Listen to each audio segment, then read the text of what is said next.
But how do you develop relationships with customers? What are some of the keys? Yeah, look, as I said, it's about understanding your customer, so humanizing it and connecting on a one-to-one. You need to make it feel personal.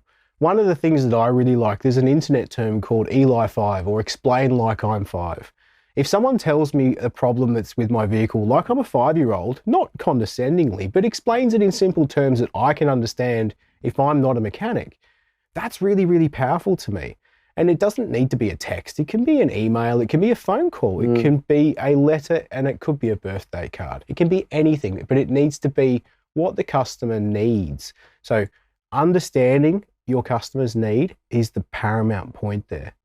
And also too, and correct me if I'm wrong here, but not only telling them what needs to be done, but perhaps indicating what could the result be of this if you don't do this particular task.